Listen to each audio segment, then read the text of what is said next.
আসসালামু আলাইকুম। সবাই কেমন আছেন? ওয়ালাইকুম আসসালাম। ওয়ালাইকুম আসসালাম। আপনি ভালো আছেন? ওয়ালাইকুম আসসালাম। আলহামদুলিল্লাহ ভালো আছি। আসসালামু আলাইকুম। ওয়ালাইকুম আসসালাম। আসসালামু ওয়ালাইকুম আলাইকুম। আসসালাম। আমিও ভালো স্যার, আছি কারণ আলহামদুলিল্লাহ। কারো মাইকের থেকে খুব বাজে একটা সব নয়েজ আসতেছে। এটা অফ করে দিচ্ছি। আচ্ছা, তো আমরা ক্লাস শুরু করে দিব। অনেকে এখনও জয়েন করে নাই। এরা কি আসলে স্টুডেন্ট নাকি অন্য কিছু? অর্থাৎ এটা এই কারণে বললাম যে লাস্ট ক্লাসে 100 জনের উপরে ছিল। আমার মনে হচ্ছে ওনারা গেস্ট হিসেবে আসছিল এরকম আর কি। কারণ জি স্যার স্যার। এমনি কি স্ক্রিন রেকর্ডারটা যে দিছেন মানে এটা কি একটু বড় করা যায় না? স্ক্রিন শেয়ারটা যে দিছেন এটা আপনি ডাবল ক্লিক করেন, বড় হয়ে যাবে। এখান থেকে আর বড় হবে না। না, এখান থেকে সাইডে আসে কিন্তু ওটা হচ্ছে জুম করেন, জুম করে তো আরে বাবা, আপনি ভিতরে জুম এখানে করে। ডাবল ক্লিক করবেন আপনার ওখানে, তাহলে এটা ফুল স্ক্রিন হয়ে যাবে। আমার এখান থেকে তো আপনার ওখানে বড় করতে পারবো না, তাই না? আপনি দেখবেন যেই স্লটে স্ক্রিনটা দেখা যাচ্ছে আমারটা, আশেপাশে এগুলোতে না। আমার এখানে থেকে স্ক্রিন দেখা যাচ্ছে, এটাকে ডাবল ক্লিক করেন, তাহলে দেখবেন আপনার এখানে ফুল স্ক্রিন হয়ে যাচ্ছে। আর আচ্ছা। এখান থেকে করা যাবে না। ওকে, সো শুরু করব। মাইক সবার বন্ধ থাকবে। আপনাদের কোয়েশ্চেন অ্যান্সার আলাদা সেশন আছে, ওইটা হচ্ছে একেবারে লাস্টে। মাঝখানে কোনো কথাবার্তা বলা যাবে না।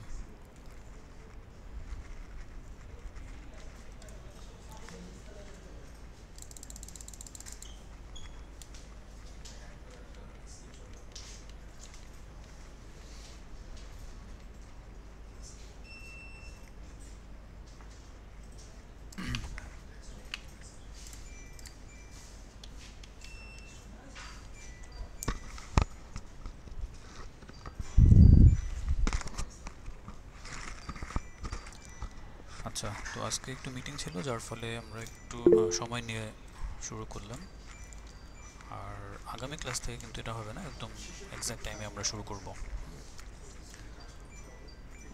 তো আগামী ক্লাস থেকে লেট করা যাবে না।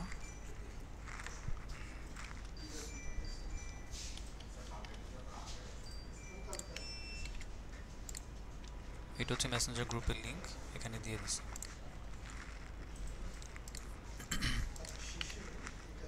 আচ্ছা, তো খেয়াল করেন আমাদের আফটার ইফেক্ট সফটওয়্যারটা ওপেন হয়ে গেছে। তো এরকম একটা পপ আপ প্রথমেই আসতে পারে। এই সফটওয়্যার লিংক অলরেডি দেওয়া আছে আপনাদেরকে। ইনস্টল করার পর ওপেন করবেন, এরকম আসবে। তো আমরা প্রথমে এখান থেকে নিউ প্রজেক্টে যাব, অর্থাৎ আমরা একটা ব্র্যান্ড নিউ প্রজেক্ট এখন ওপেন করব, সেটার জন্য নিউ প্রজেক্ট। তো এখানে ক্লিক করার পর আমাদের এরকম একটা ইন্টারফেস আসবে, অর্থাৎ আমাদের আফটার ইফেক্টসের মেইন ইন্টারফেস হচ্ছে এটা। এই ইন্টারফেসের মধ্যে আমাদেরকে কাজ করতে হবে। তো প্রথমে আমরা একটু ইন্টারফেস সম্পর্কে জানবো, কোন জায়গাটাকে কি বলে, কোনটার কি কাজ। ওকে, তো আমরা আমাদের কম্পোনেন্টগুলোর সাথে একটু পরিচিত হব এখন। প্রথমে সবার উপরে দেখতে পাচ্ছি মেনু বার। মেনু বারের নিচে হলো আমাদের টুল বার। আফটার ইফেক্টে সকল টুল হচ্ছে এখানে থাকবে। তাহলে মেনু বার গেল, টুল বার গেল। এর নিচে হচ্ছে আমাদের প্রজেক্ট প্যানেল। অর্থাৎ যখন আমরা কোনো কোনো এলিমেন্টস এখানে ইম্পোর্ট করব, সেটা অর্থাৎ ধরেন আপনি কোনো একটা লোগো নিয়ে কাজ করতে যাচ্ছেন, বা কোনো একটা শেপ অন্য কোনো সফটওয়্যারে আপনি ডিজাইন করছেন, ওইটাকে এখানে অ্যানিমেশন করবেন। অথবা আপনি কোনো একটা অ্যাড অ্যানিমেশন করতে যাচ্ছেন, যেটা ডিজাইনটা হয়তো বা অন্য কোনো সফটওয়্যার দিয়ে করছেন, যেটা ভেক্টর ফাইল আছে, তাহলে সেটা কিন্তু এখানে ইম্পোর্ট করতে হবে। তো ইম্পোর্ট করার জন্য একটাই জায়গা, সেটা হচ্ছে এটা, প্রজেক্ট। ওকে, তাহলে প্রজেক্ট প্যানেল থেকে আমাদের আমাদের সোর্স ফাইলগুলোকে ইম্পোর্ট করতে হবে। আচ্ছা, এরপরে এটার নিচে একটা প্যানেল দেখতে পাচ্ছি, এটাকে বলা হয় লেয়ার প্যানেল। আমাদের কম্পোনেন্টগুলোর যে লেয়ার থাকবে সেগুলো আমরা এখান থেকে কাস্টমাইজ করতে পারবো, বা এখান থেকে লেয়ার অ্যাক্সেস পাবো আর কি। তাহলে লেয়ারগুলো সব এখানে পাবো। এটা হচ্ছে লেয়ার প্যানেল, আর এইটা হচ্ছে টাইম লাইন প্যানেল। এই টাইম লাইনের মধ্যে আমাদের অ্যানিমেশনের কম্পোজিশনগুলো করতে হবে, লেয়ার কম্পোজিশন। তার মানে আমাদের টাইম লাইনটা হচ্ছে খুবই ইম্পর্টেন্ট। এই টাইম লাইন ধরে ধরে কিন্তু কম্পোজিট করা লাগে। এটা হচ্ছে আমাদের প্রপার্টি প্যানেল। বিভিন্ন ধরনের টুল বা ইফেক্ট অথবা বিভিন্ন ধরনের কম্পোজিশনের যে অ্যানিমেশনের ইফেক্ট থাকে, ওই প্রত্যেকটা ইফেক্টের প্রপার্টিগুলো আমরা এখান থেকে অ্যাক্সেস করতে পারি। এছাড়াও বিভিন্ন ধরনের প্যালেট আছে, প্যালেটগুলোকে এখান থেকে আমরা অ্যাপ্লাই করা থেকে শুরু করে অ্যাক্সেস সব কিছু এখান থেকে করতে পারি। তাহলে এটার নাম এক কথায় মনে রাখবেন প্রপার্টি প্যানেল। এবার আসি এখানে, এটা হচ্ছে আমাদের প্রিভিউ মনিটর, এটাকে বলা হয় কম্পোজিশন প্যানেল। তাহলে কম্পোজিশন প্যানেল থেকে আমরা কি করি, টাইমলাইনের মধ্যে যে অ্যানিমেশনটা করা হয় ওইটা দেখতে কীরকম হচ্ছে, আমার ইফেক্টটা পারফেক্ট হচ্ছে কিনা, এটার ভিউটা কেমন, টোটাল মনিটরটা আমরা এখান থেকে করতে পারি। তাহলে এটা হচ্ছে আমাদের প্রিভিউ প্যানেল অথবা মনিটর প্যানেল। এটার নাম কি, এটাকে বলা হয় কম্পোজিশন। তাহলে এখন এই মুহূর্তে আমাদের কোনো কম্পোজিশন নাই।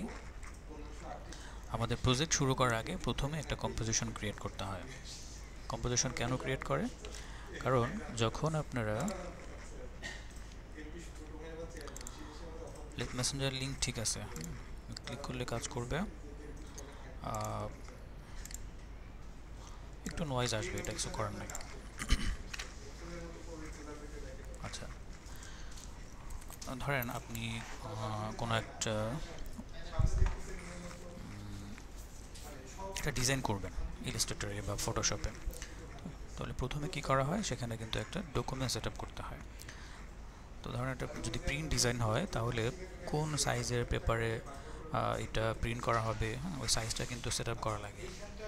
এরপরে হচ্ছে রেজুলেশন দিতে হয়, কালার মোড সিলেক্ট করা লাগে।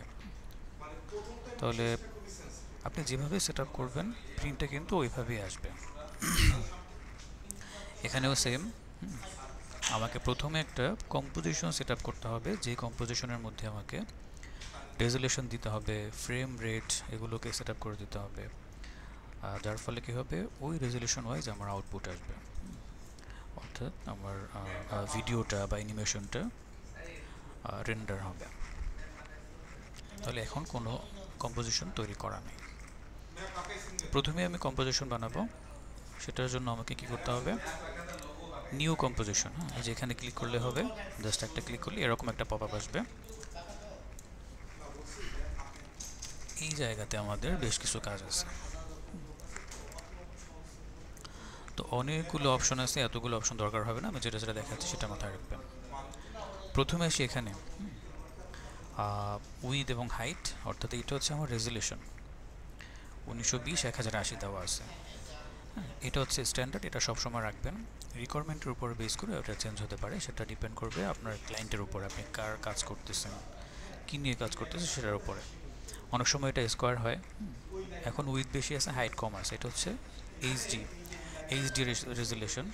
যদি স্কোয়ার হয় দেখা যাচ্ছে আপনার ফেসবুকের জন্য কোনো একটা অ্যানিমেশন করা লাগবে বা মোশন তৈরি করবেন, সেটা হচ্ছে কোথায়, সোশ্যাল মিডিয়াতে পোস্ট করতে হবে, তো তখন কিন্তু সাইজটা চেঞ্জ হয়ে যাবে, তখন এটা হয়ে যাবে 1000x1000 বা 2000x2000 এরকম হতে পারে। আবার দেখা যাচ্ছে যখন আপনি অ্যানিমেশন করবেন, হয়তো সেটা কোনো একটা রিলস বেসড, এটা হচ্ছে রিলস আকারে আপনাকে আউটপুট দিতে হবে, সাইজটা রিলস হবে, তখন আবার এটা চেঞ্জ হয়ে যাবে, 1080 1920 হয়ে যাবে তখন। তো আপনার প্রজেক্ট বেস এই রেজুলেশনটা চেঞ্জ হবে। তো আমরা আপাতত এটাই রাখলাম, এটা ভিতরে ক্লিক করলে আপনি লিখে দিতে পারেন, তাহলে হয়ে যাবে। অথবা প্রিসেটের মধ্যে বেশ কিছু সাইজ আছে, এগুলো স্কিপ করতে পারেন, এগুলো আপনাদের দরকার নেই। এরপরে আসি ফ্রেম রেট, এটা ইম্পর্টেন্ট। ফ্রেম রেটটা মিনিমাম 30 রাখা উচিত অ্যানিমেশনের জন্য, এটা বিশেষ করে ভিডিওর ক্ষেত্রে বা চলমান চিত্রের ক্ষেত্রে এটা খুবই ইম্পর্টেন্ট। প্রত্যেকটা ভিডিওতে আপনারা যত ভিডিও দেখেন, সেটা মোশন হোক বা ক্যামেরা শ্যুট করা কোনো ফুটেজ হোক, যেটাই হোক, প্রত্যেকটা ভিডিওতেই ফ্রেম রেট আছে। ফ্রেম রেটটা কী জিনিস, ফ্রেম রেট এরকম একটা বিষয়, অর্থাৎ আমরা যত ভিডিও দেখি, ভিডিও বলতে আসলে পৃথিবীতে কিছু নাই, এখন বলতে পারেন কি বলে এগুলো, আমরা এতদিন তাহলে এগুলো কি দেখতেছি, এগুলো কি ভিডিও? এগুলো তো ভিডিওই। কেন বললাম বলেন তো? কারো কোনো আইডিয়া আছে? লেখেন এখানে, এখানে লেখেন, বলতে হবে না, লেখেন।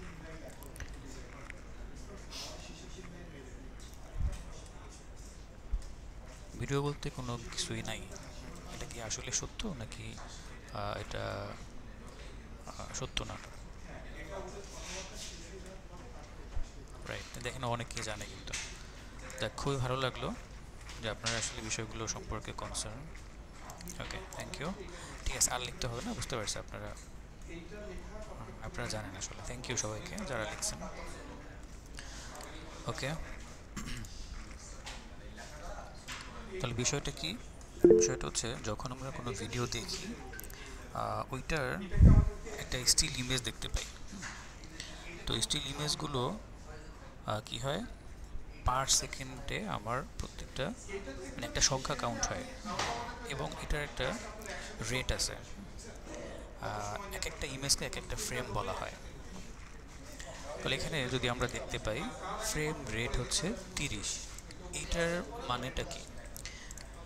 এই দেখেন, frame per second, frames per second, এটাকে এফপিএস বলা হয়, এফপিএস অর্থাৎ ফ্রেম পার সেকেন্ড। তাহলে 30 এফপিএস মানে হচ্ছে 30 ফ্রেম পার সেকেন্ড। এটার মানে হলো প্রতি সেকেন্ডে 30টা করে ফ্রেম দেখবেন। তাহলে 1 সেকেন্ড কতটুকু সময় দেখেন, এতটুকু সময়ের মধ্যে 30টা ফ্রেম পাস হবে। আর প্রত্যেকটা ফ্রেমের মধ্যে এক একটা পজিশন এক এক রকম থাকবে। ধরেন আপনি কেউ ধরেন ড্যান্স করতেছে, এখন ড্যান্স করার সময় তার ফ্রেম কিন্তু স্টাক হয়ে আছে এরকম না, স্টিল ইমেজ না, ওইটা তার মুভমেন্ট আছে ওটার মধ্যে। তাহলে প্রথম ফ্রেমে যদি তার হাতটা একটু ডান পাশে থাকে, সেকেন্ড ফ্রেমে দেখবেন ডান পাশ থেকে একটু সরে গেছে, অর্থাৎ সে মুভ করছে। তাহলে মুভ করার যেই স্ট্রাকচার সেটা কিন্তু সে লক করে ফেলছে দ্বিতীয় ফ্রেমে। কতটুকু মুভ করছে সেটা কিন্তু দ্বিতীয় ফ্রেমে চলে আসছে। তৃতীয় ফ্রেমে দেখবেন আরেকটু মুভমেন্ট চলে আসে, সে কিন্তু এক জায়গায় দাঁড়ায় নাই, কারণ তার মধ্যে একটা মুভমেন্ট আছে।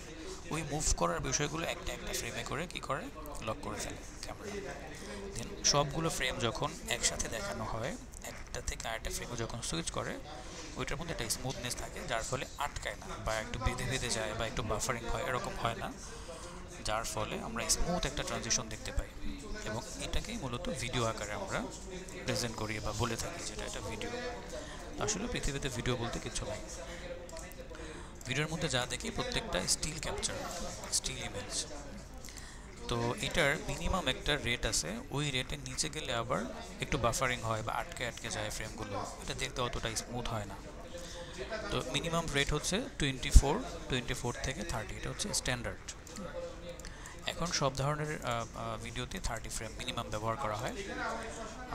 একটা সময় 24 ইউজ করা হতো। ওইটারও কিছু বিষয় আছে, ওগুলো না জানলেও হবে। কান্ট্রি বেস কিছু জিনিস আছে, মেশিন বেস কিছু জিনিস আছে। আচ্ছা, তো আপনারা মিনিমাম এটা রাখবেন। ভিডিওর ক্ষেত্রে যদি স্লো মোশন করা লাগে সেক্ষেত্রে এটা বেড়ে 60 ফ্রেম হয়ে যায়।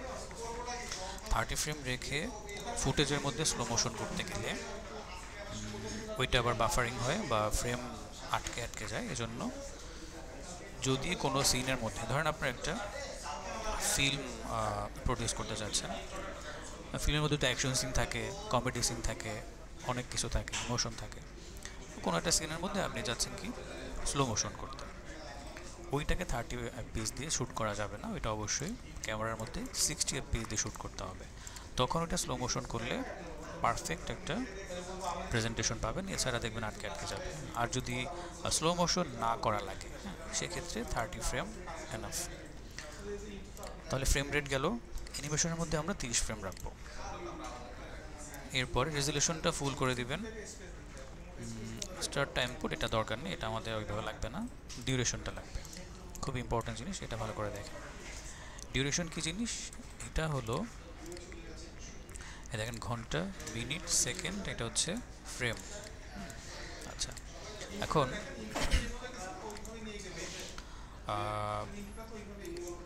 এই জায়গায় টাইম ডিউরেশন যতটুকু থাকবে আপনার অ্যানিমেশনের টাইম লাইন, অ্যানিমেশনের ডিউরেশন অতটুকু হবে। এখানে 30 সেকেন্ড দেওয়া আছে, তার মানে আপনি 30 সেকেন্ডের বেশি অ্যানিমেশন করতে পারবেন না যদি এখানে ওকে করা হয়। সব সেটিংস ঠিক থাকবে কিন্তু ডিউরেশন হবে 30 সেকেন্ড, অর্থাৎ আমার টাইমলাইনটা লিমিটেড এখানে। প্রিমিয়ার প্রোতে আবার এখানে দেখা যাচ্ছে একটু ইনফিনিটি বা ওখানে লিমিটটা আসলে লক করা না, বাট এইখানে লিমিটটা ওটাকে প্রথমে দিয়ে নিতে হবে যে আমি কয় সেকেন্ডের বা কত মিনিটের অ্যানিমেশন করব। কারণ অ্যানিমেশন অনেক বড় হয় না, দেখা যাচ্ছে 1 ঘন্টা 2 ঘন্টার ওই রকম অ্যানিমেশন হয় না, মোশন হয় না আর কি। হ্যাঁ, মোশন করতে গেলে আপনাকে দেখা যাচ্ছে ছোটো ছোটো জিনিসগুলোকে মোশন করতে হয়, 30 সেকেন্ড হয়, 1 মিনিট হয়, 2 মিনিট হয়, এরকম। তো এজন্য এখানে টাইম লিমিটটা দিয়ে নিতে হয়। আচ্ছা, সো এখানে যদি আমি 60 সেকেন্ড করে দিই তাহলে 1 মিনিটের একটা টাইম লাইন পাবো। তো যাই হোক, এটা যে কোনো সময় বাড়ানো যায়। ধরেন আপনি ওকে করে দিচ্ছেন, এখন অ্যানিমেশন করা শুরু করে দিচ্ছেন, পরবর্তীতে দেখা গেল যে আপনার 30 সেকেন্ডে হচ্ছে না, 40 সেকেন্ড লাগতেছে, অর্থাৎ আপনার আরও 10 সেকেন্ড বাড়ানো লাগবে। যে কোনো সময় এটাকে বাড়াতে পারবেন। এবার আসি ব্যাকগ্রাউন্ড কালার। যখন আমরা এখানে কম্পোজিশন ক্রিয়েট করব, ওকে করে দিব, তখন দেখবেন এখানে একটা কম্পোজিশন চলে আসবে। অর্থাৎ ওই যে ডকুমেন্টস এর কথা বলছিলাম না, ডকুমেন্ট তো আসে তাই না, একটা কালার নিয়েই আসে, হয়তো হোয়াইট থাকে না হয় ব্ল্যাক থাকে, ওই কালারটা হচ্ছে এটা ব্যাকগ্রাউন্ড কালার। আমি হোয়াইট রাখলাম, এবার ওকে করে দিচ্ছি। এইটা হচ্ছে আমাদের কম্পোজিশন প্যানেল। অর্থাৎ এখানে যে সাইজ দেখতে পাচ্ছেন, এখানে যা দেখবেন সেটাই কিন্তু আপনার রেন্ডার হবে, ঠিক আছে। এটাকে বড় ছোট করা যায়, জুম ইন জুম আউট করা যায়, এবং এটা খুব ইম্পর্টেন্ট, শুরুতে এটা মাথায় রাখবেন কীভাবে জুম ইন জুম আউট করে। মাউসের হুইলটা ধরে তারপরে ঘোরাবেন, এই জায়গায় মাউস রেখে হুইল ঘোরাবেন, তাহলেই বড় ছোট হবে। এই তো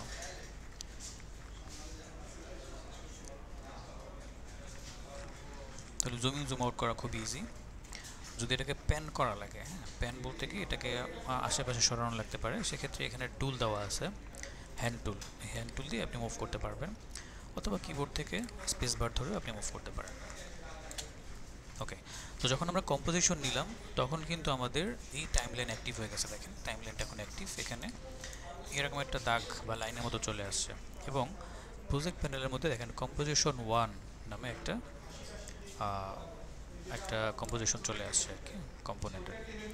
তো আগে জানি এটাকে কি বলে। এইটা হচ্ছে আমার, এটাকে বলা প্লেহেড। প্লেহেড, এই প্লেহেড এটা যেখানে থাকবে ওই জায়গার প্রিভিউটা আপনি এখানে দেখতে পাবেন। তাহলে প্লেহেড যেখানে রাখবো সেই জায়গার প্রিভিউ দেখবো, এবং ওই জায়গা থেকে আমরা কারেকশন বা অ্যানিমেশন যা লাগে সব কিছু করতে পারবো। ওকে, এই হচ্ছে টাইমলাইন। টাইমলাইনের মধ্যে বিশাল বড় একটা স্কেল বা রুলার দেখতে পাচ্ছেন, time ruler.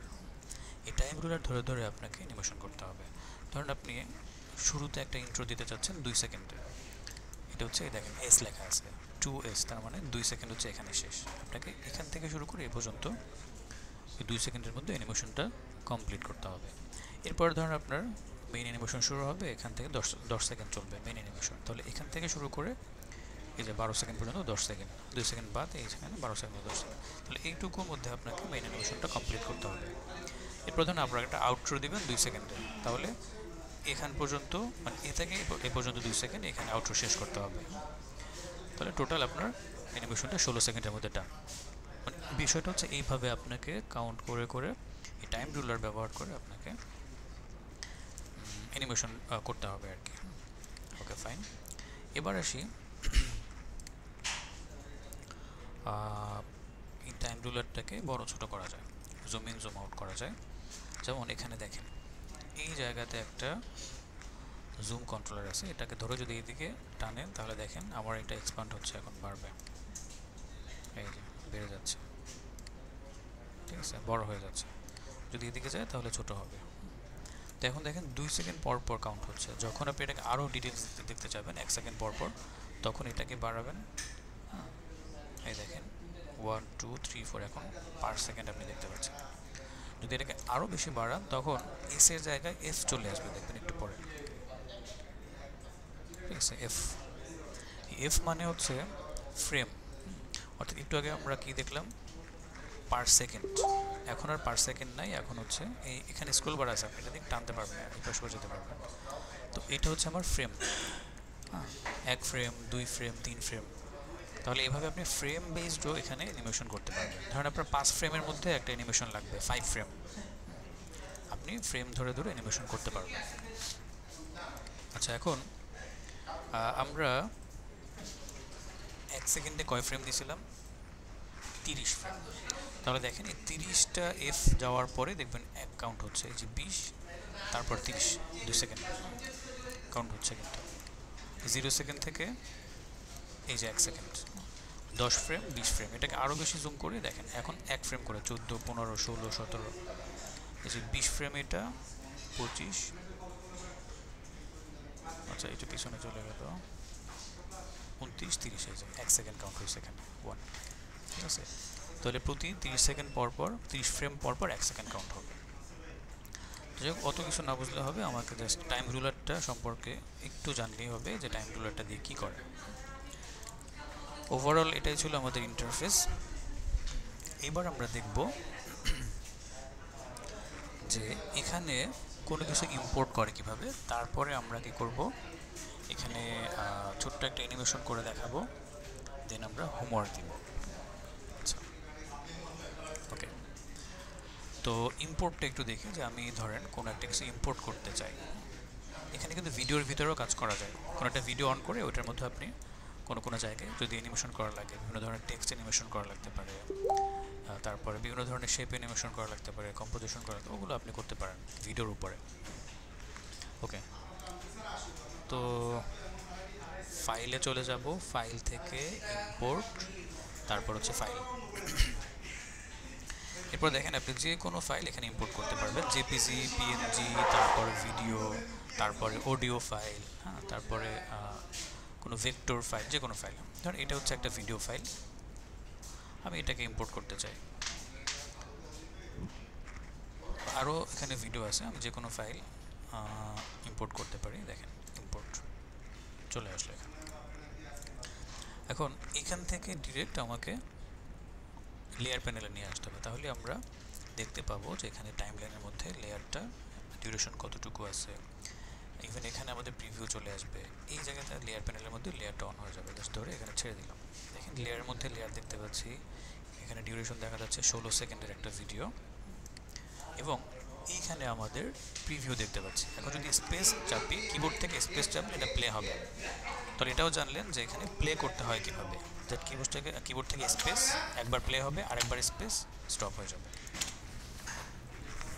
A critical part of success in any real estate transaction is our ability to communicate. ওকে, ঠিক আছে। এখানে আরেকটা বিষয় একটু শিখে রাখেন। দেখেন এই ভিডিওর যে ফ্রেমটা, এটা কিন্তু আমার এই ফ্রেমের সাথে বা কম্পোজিশনের সাইজের সাথে ম্যাচ করার কথা ছিল, বাট ম্যাচ করে নাই। এর কারণ হলো, দেখেন এখানে ডিটেলসটা দেখা যাচ্ছে, এটা 1280x720 দিয়ে করা রেজলিউশন।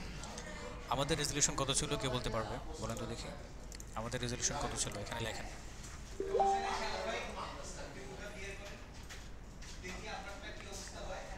আচ্ছা, নয়েজের প্রবলেমটা আমিও ফেস করতেছি, আমারও ক্লাস থেকে প্রবলেম হচ্ছে। 1920x1080।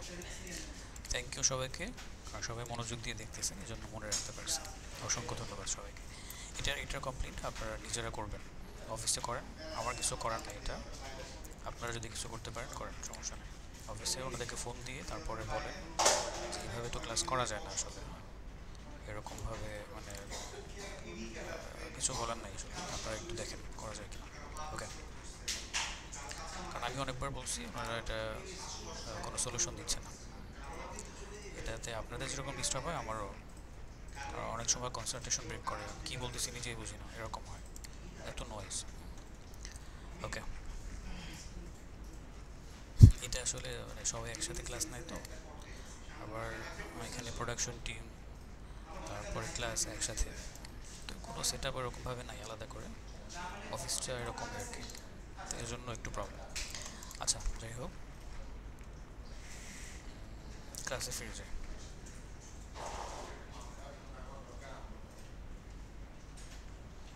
ওটা দেখাবো, সময়টা কীভাবে বাড়ে ওটা দেখাবো। আচ্ছা, তাহলে এটাকে ফিক্স করি আমরা। এই যে একটা সাইজ, ফ্রেম সাইজ ছোট আছে, এটাকে বড় করবো কীভাবে? বড় করবো বলতে কি, আমার এই ফ্রেমের সাথে আমার কম্পোজিশনের ফ্রেমের সাথে এটাকে ম্যাচ করব। রাইট ক্লিক করবেন, ভালো করে খেয়াল করেন, এই ভিডিওটার উপরে রাইট ক্লিক, দেন চলে যাবেন কোথায়, ট্রান্সফর্ম, ফিট টু কম্প। আপনারা এই 5টাকে লিখে রাখবেন। প্রথম ক্লাসে বলছিলাম নোট নিয়ে বসতে, যারা বসছেন তারা এটা লিখে রাখেন। সরি, এটা ফিট টু কম্প, শর্টকাট হচ্ছে Ctrl-Alt-F। ওকে, একটু সময় দিলাম লেখার জন্য। আবার দেখেন, right click, transform, fit to comp, শেষ। তাহলে এটা যদি কিবোর্ড থেকে Ctrl-Alt-F প্রেস করি তাতে হয়ে যাবে। জাস্ট ক্লিক করার সাথে সাথে একদম সাইজটা ম্যাচ করে ফেলবে, হয়ে গেল এটা। এবার একটা কোশ্চেন ছিল কি, যে এই যে 30 সেকেন্ডের একটা টাইম লাইন নিলাম, এটাকে বাড়াবো কীভাবে বা কমাবো কীভাবে? ধরেন আমার 16 সেকেন্ডে আমার শেষ, ভিডিও, অ্যানিমেশন সব কিছু শেষ।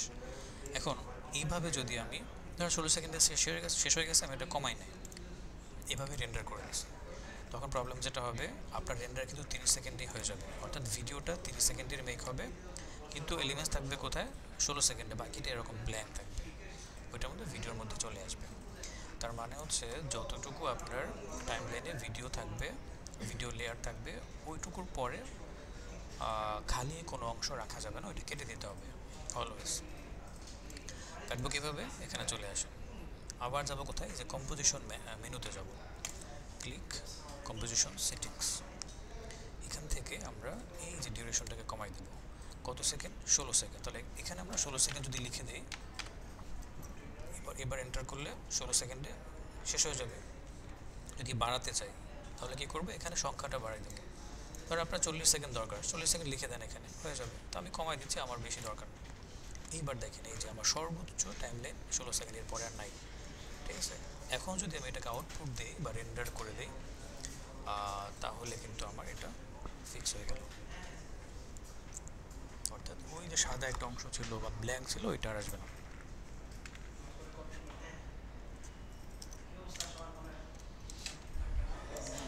তো এটা আপনি কিছু করতে পারবেন, রেজলিউশন তো কমবেই, কারণ এটা রেজলিউশন ছিল কত, 1280 দিয়ে করা। এখন যদি আপনি ওইটার মধ্যে ধরেন, এটা কখন হয়, আপনি ধরেন 2টা বা 3টা ভিডিও নিয়ে কাজ করতে চান, সবগুলো 1080-তে করা। এখন ওইটার সাথে আরেকটা ফুটেজ অ্যাড করতেই হবে, সেটা হয়তো বা বিরল আপনি অ্যাড করতে চাচ্ছেন, অন্য একটা জায়গা থেকে নিয়ে আসছেন। এখন ওই ফুটেজের 1080-এর কোনো সিন বা কোনো ফুটেজ আপনার কাছে নাই, কালেকশনে নাই, ওইটা ইউজ করতে হবে।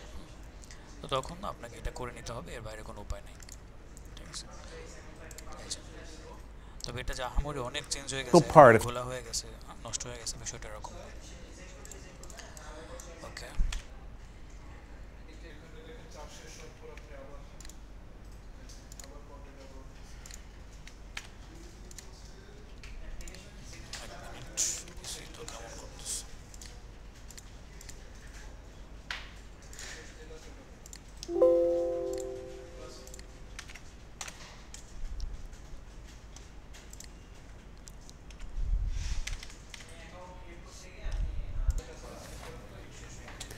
তাহলে ইম্পোর্ট করা শিখলেন। এটাকে আমি কেটে দিই, এখান থেকে কাটলে সব জায়গা থেকে চলে যাবে, এখান থেকে কাটলে শুধু লেয়ারটা যাবে। আপনি চাইলে যদি এখান থেকে কাটেন, তাহলে পরবর্তীতে আপনি যে কোনো সময় আবার এটাকে ব্যবহার করতে পারবেন, ঠিক আছে। আর যদি এখান থেকে কেটে দেন, তাহলে ওই প্রজেক্টটা আবার নতুন করে ইম্পোর্ট করা লাগবে। দেখেন, আমি এখান থেকে কাটবো না, আমি সরাসরি এখান থেকে কাটবো। তাহলে এই লেয়ারটা বা এই কী বলে কম্পোনেন্টটা যত জায়গায় আপনি অ্যাড করছেন, সব জায়গা থেকে চলে যাবে, যদি এখান থেকে কেটে দেন, দেখেন চলে গেছে। সো যদি আপনার এমন হয় যে কোনো একটা এলিমেন্টস আপনি এখান থেকে ইম্পোর্ট করছেন ঠিকই, হয়তো বা কোনো একটা জায়গায় ইউজ করছেন, রিইউজ করছেন, সেটা এখন দরকার নেই, বাট পরবর্তীতে লাগবে, তখন আপনি শুধু লেয়ারটাকে ডিলিট করবেন কম্পোজিশনের প্রজেক্ট প্যানেল থেকে, ওইটাকে ডিলিট করবেন না। আর যদি মনে হয় যে না, এটা আমি কখনো ইউজ করবো না, তখন অবশ্যই এখান থেকে ডিলিট। ওকে, তাহলে ইম্পোর্ট করা শিখলেন। ইম্পোর্ট করার কয়েকটা ওয়ে আছে, সবগুলো দেখাবো। এখানে মাল্টিপল লেয়ার একসাথে ইম্পোর্ট করা যায়। যেমন ধরেন, এখানে কিছু সাউন্ড আছে, ভিডিও আছে, আমি সবগুলো একসাথে ইম্পোর্ট করতে চাই। এখানে একটা লেয়ার আছে আইকন আর কি, এটাকে ইম্পোর্ট করে দিলাম, ধরে জাস্ট এখানে ছেড়ে দিলাম, দেখেন সব কিছু একসাথে চলে আসছে। এই যে সাউন্ড ইফেক্ট, সাউন্ডগুলো শুনতে পাচ্ছি, আপনারা হয়তো বা শুনতে পাবেন না, কারণ গুগল মিটে আসলে লাইভ পিসিতে যেটা চলে ওইটা প্লে হয় না ওখানে, রেকর্ডেড ভিডিওতে শুনতে পাবেন। ঠিক আছে, সবগুলো একসাথে চলে আসছে। এখন আপনার যেটা যেভাবে দরকার ওইটা আপনি এভাবে প্লেস করেন, অ্যাপ্লাই করেন। এই তো এই যে আমার আইকনটা আছে, এটা উপরে উঠে দিই। লেয়ারগুলো এখান থেকে অ্যারেঞ্জ করা যায় উপরে নিচে, তাহলে এটা যদি উপরে উঠে দিই তাহলে দেখবেন আমার আইকনটা উপরে চলে আসছে। গেছে পিসি তো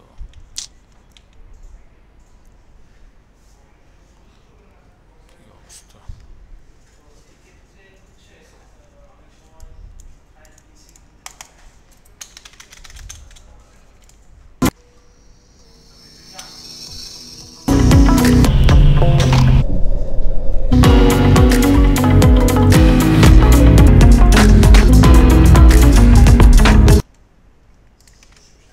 ওকে,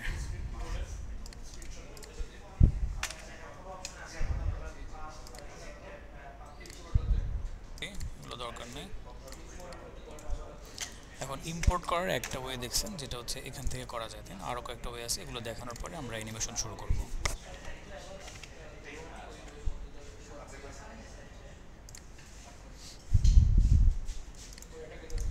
ক্লাসের ভিডিও থাকবে সেভ করা, গ্রুপে দেওয়া থাকবে।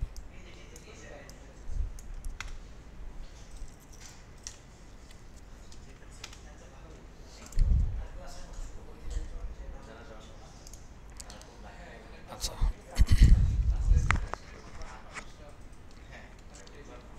তো প্রথমে আমি এটা শেপ জেনারেট করে তারপর বেসিক অ্যানিমেশনটা দেখাবো।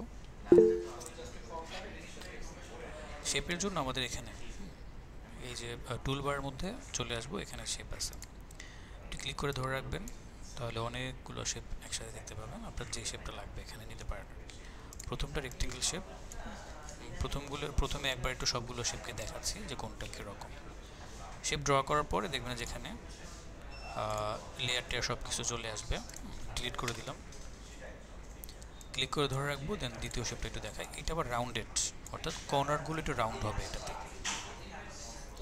ডিলিট, এরপরে একেবারে রাউন্ড সার্কেল শেপ,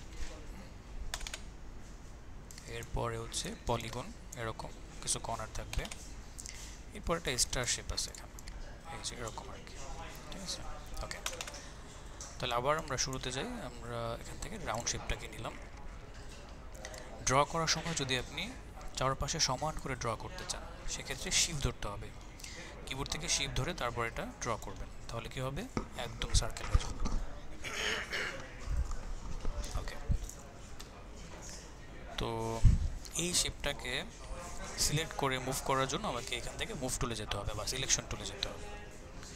তো সিলেকশন টুলে গেলাম, এবার আমরা এটাকে মুভ করতে পারবো, ইভেন বড় ছোটো করতে পারবো কর্নার ধরে। ঠিক আছে, যদি শিফট ধরেন তাহলে চারপাশ থেকে বড় হবে, শিফট না ধরলে এরকম চ্যাপটা হয়ে যাবে বড় করার ক্ষেত্রে। ওকে, ভিতরে আরও অনেক কিছু আছে, এগুলো দিয়ে আমরা বড় ছোটো করতে পারবো, ওগুলো পরে দেখি। এখন এই যে শেপটাকে নিলাম, এইটার সাথে দেখেন একটা ছোট্ট একটা পয়েন্টের মতো আছে, এইটাকে বলা হয় অ্যাঙ্কর পয়েন্ট। এই পয়েন্টটাকে কি বলে, অ্যাঙ্কর পয়েন্ট। এখন এই পয়েন্টটা যেখানে থাকবে আমার এই শেপের সেন্টার পয়েন্ট, সেটাই হবে। অর্থাৎ কীরকম সেন্টার পয়েন্ট, ফর এক্সাম্পল আমি এটাকে রোটেট করি তাহলে বুঝতে পারবেন।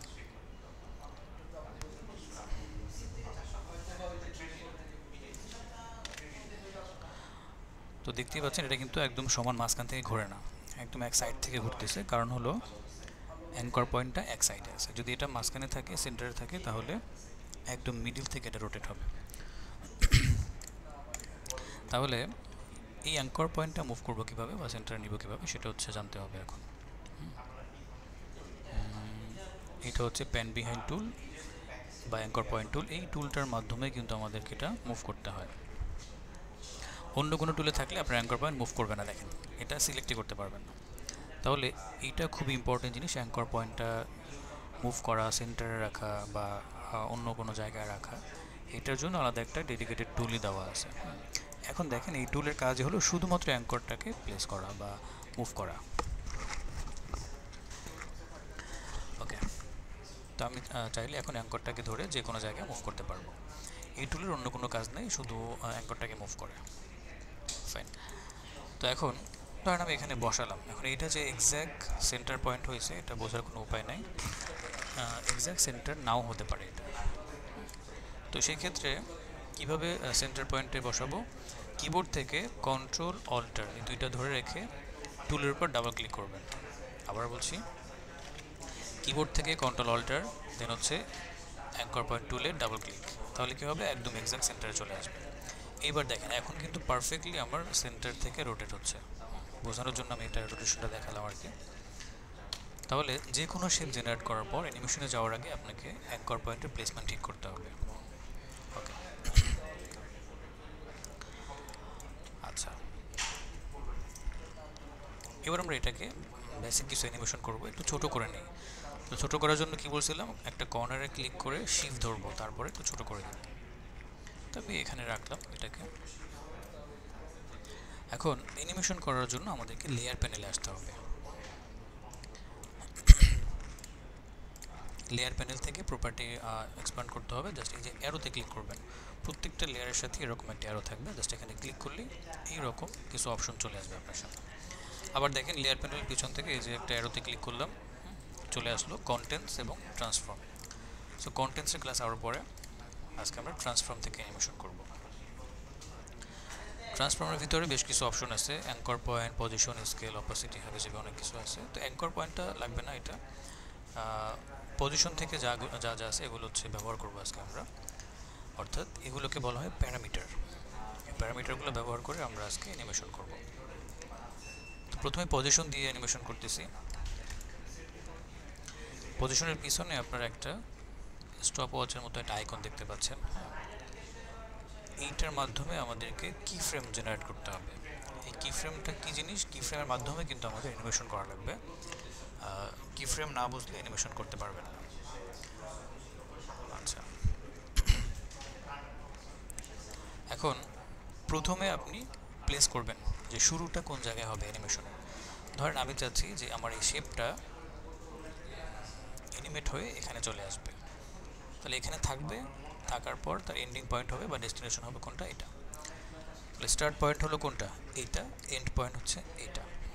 এখন যখন আমরা অ্যানিমেশন করব, কি ফ্রেমের মাধ্যমে আমাকে বুঝিয়ে দিতে হবে যে আমার স্টার্ট পয়েন্ট কোনটা আবার এন্ড পয়েন্ট কোনটা। তাহলে স্টার্ট পয়েন্টে একটা কি ফ্রেম থাকবে এবং এন্ডিং পয়েন্টে গিয়ে আরেকটা কি ফ্রেম থাকবে।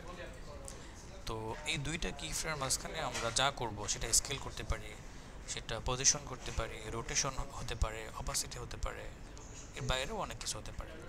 ওইটার একটা ভ্যালু জেনারেট করতে হবে। তাহলে কি হবে, স্টার্ট পয়েন্ট থেকে এন্ড পয়েন্টে আসতে আপনি যেই ভ্যালু ব্যবহার করবেন সেটাকে সে পারফর্ম করবে। যদি আপনি স্কেল করেন তাহলে সে স্কেল হবে, জুম ইন জুম আউট হয়ে যাবে স্টার্ট পয়েন্ট থেকে এন্ডিং পয়েন্টে আসতে আসতে। যদি আপনি শুধু পজিশন করে দেন তাহলে কী হবে, স্টার্ট পয়েন্ট থেকে এন্ড পয়েন্টের যে কি ফ্রেম সেখানে মুভ করতে করতে সে কী হবে, পজিশনটাকে চেঞ্জ করে ফেলবে। আবার যদি রোটেট করে দেন তাহলে স্টার্ট পয়েন্টের কি ফ্রেম থেকে এন্ডিং পয়েন্টের কি ফ্রেমে রিচ করতে করতে কী করবে, সে নিজেকে রোটেট করবে, ঘোরাবে। এইভাবে করে প্রত্যেকটা প্যারামিটার সে কী করবে, পারফর্ম করবে আর কি। ওকে, তো আমরা একটা এক্সাম্পল দেখি। পজিশন, এই পজিশনের কি ফ্রেম জেনারেট করার জন্য জাস্ট এখানে একটা ক্লিক করে দেব।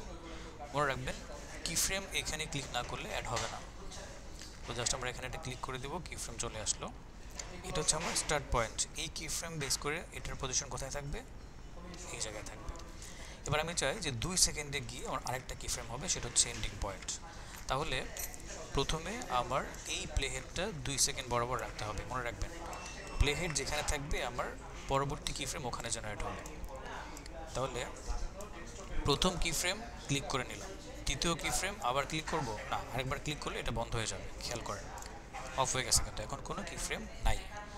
কন্ট্রোল জেড করে আমি আন্ডু করলাম, তাহলে আন্ডুটাও শিখে ফেললেন এর মাঝখানে, কন্ট্রোল জেড হচ্ছে আন্ডু।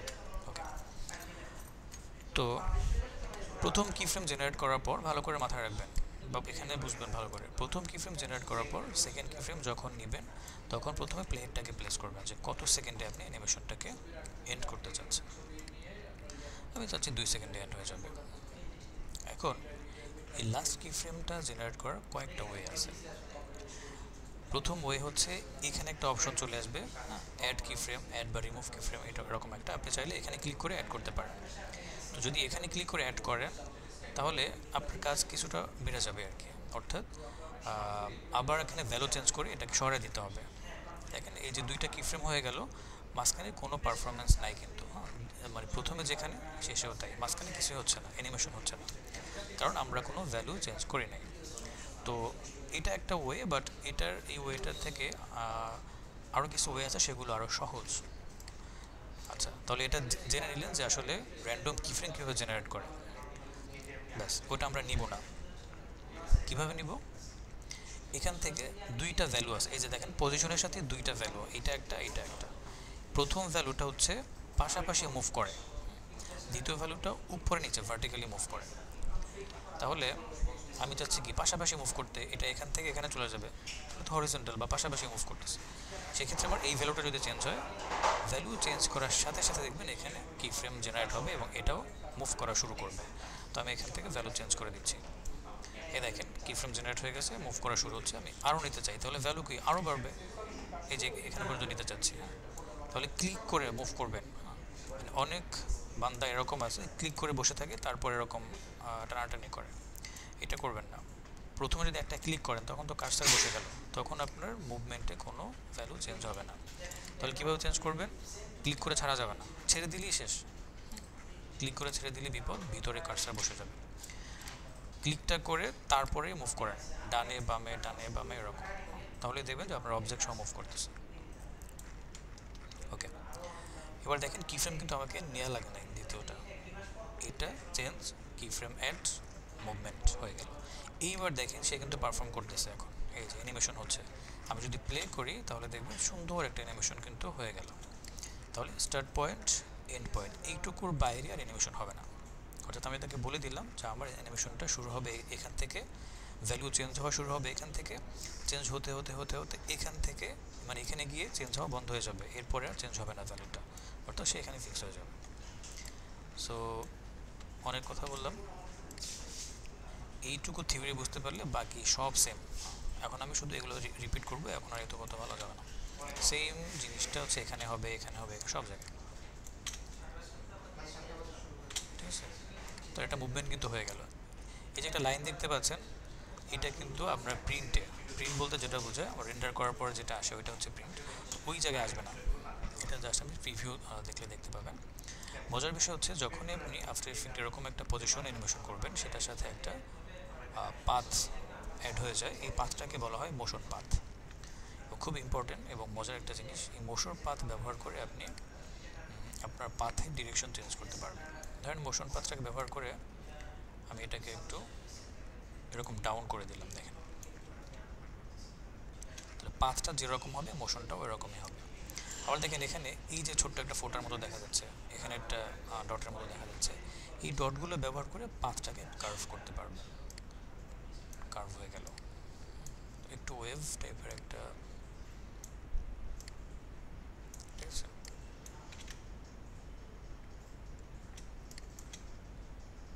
পজিশনটা কিন্তু একটু ডিফারেন্টভাবে অ্যানিমেশন করতে।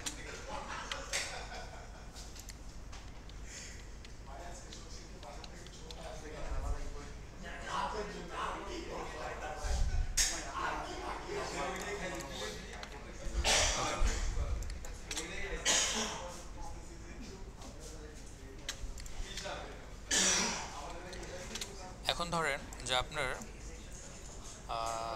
এই শেপটা এখানে আসার পর আবার এদিকে আসবে, এরকম একটা জিনিস চাচ্ছে।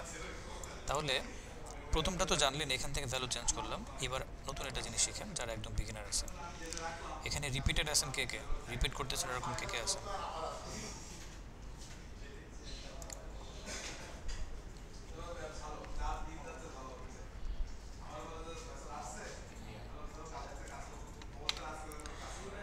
ওকে, তো আমি চাচ্ছি এই 4 সেকেন্ডে এসে এটা আবার এখানে চলে আসবে। তাহলে কি আবার কি ফ্রেম নিব? না, এখানে কি ফ্রেম নিতে হবে না, ডিরেক্ট চেঞ্জ করে দিলে আপনার কি ফ্রেম চলে আসবে। এবার আমরা এখান থেকে ভ্যালু চেঞ্জ করব না। এবার আরেকটা ওয়ে দেখবো, সেটা হচ্ছে ডিরেক্ট যদি আপনি এখান থেকে ধরে সরায় দেন, একদম র্যান্ডম যদি এখানে মাউস দিয়ে সরান তাতেও কি ফ্রেম যোগ হবে এবং এখানে ভ্যালু চেঞ্জ হয়ে যাবে। তার মানে আমরা এখানে ভ্যালুটা এইভাবে যে চেঞ্জ করলাম সেটা না করে যদি টেনে এখানে নিয়ে আসতাম তাও কিন্তু হয়ে যেত, যেটা আমরা এখন করলাম। তো দেখেন কি ফ্রেম যোগ হয়ে গেছে। এবার দেখেন কি হচ্ছে, এই যে এখান থেকে আবার এখানে চলে আসলো। ঠিক আছে, এটা ছিল পজিশন। এখন আমি পজিশনের অ্যানিমেশনটা রাখতে চাচ্ছি না, জাস্ট এখানে একটা ক্লিক করব, সবগুলো কি ফ্রেম বন্ধ হয়ে যাবে, আমার অ্যানিমেশন স্টপ হয়ে যাচ্ছে, অর্থাৎ কি ফ্রেম অফ, অ্যানিমেশন অফ। এবার আমরা স্কেল করব এটাকে, স্কেল কি ফ্রেম নিলাম, সেম কাজটাই করতেছি। এখানে এসে আমি জাস্ট সাইজটা এখান থেকে বড় করতে পারি, এখান থেকে বড় করতে পারি, এই যে স্কেল করে দিলাম। ঠিক আছে, এবার দেখেন বড় হচ্ছে।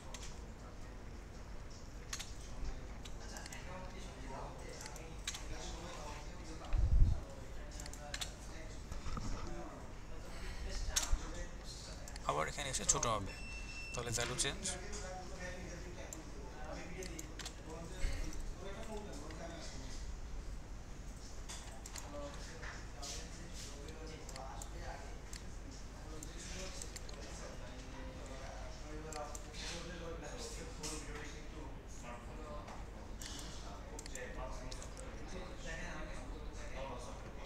ওকে, স্কেল অফ করে দিলাম।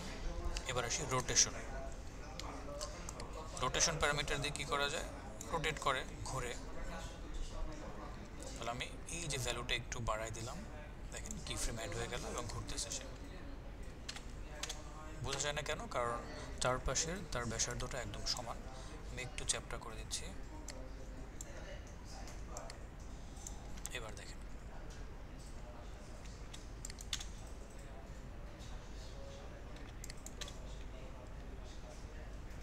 ঘুরতেছে সে। ওকে, আমি রোটেশন অফ করে দিলাম। অপাসিটি, এটা কি করে, এটা হচ্ছে ট্রান্সপারেন্সি কন্ট্রোল করে। এখন 100 করা আছে, আমি যদি এখানে এসে 0 করে দিই অপাসিটি, তাহলে কী হবে, নাই হয়ে যাবে। দেখেন এটা ফেড ইন ফেড আউট হয়ে গেছে, এই যে ফেড আউট একেবারে। আবার এখান থেকে ফেড ইন হবে। ধরুন আমি এখানে আবার 100 করে দেব, এবার দেখেন প্রথমে একদম 0 হয়ে যাবে, তারপর আবার 0 থেকে 100। তাহলে ফেড আউট, তারপরে ফেড ইন।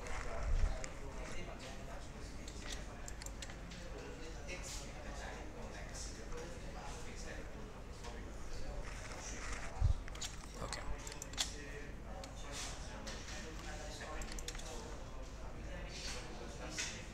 এখন আমরা চাইলে একটা শেপের মধ্যে সবগুলো চাইলে ব্যবহার করতে পারি, যদি আমার কনসেপ্টের সাথে প্যারামিটারগুলো যায়। অর্থাৎ এমন না যে একটা প্যারামিটার একটা শেপের মধ্যে একই সাথে ব্যবহার করতে পারবো বা অ্যাট এ টাইম ইউজ করতে পারবো। আমাদের চাইলে বা দরকার হলে সবগুলো একসাথে ইউজ করা যায় বা ইউজ করতে পারবো। ধরেন আমি প্রথমে চাচ্ছি কি পজিশন দিব, সবগুলো একসাথে দিব, তাহলে পজিশনটা ইউজ করি, পজিশন দিয়ে দিলাম, এই যে পজিশন হয়ে গেল।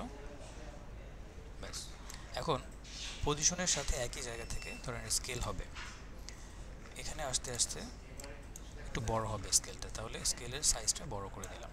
এবার কি হলো, এখানে ছোট, এখানে আরও ছোট থাকুক, ছোট থাকুক, এখান থেকে যেতে যেতে বড় হয়ে গেল আমার শেপটা। ঠিক আছে,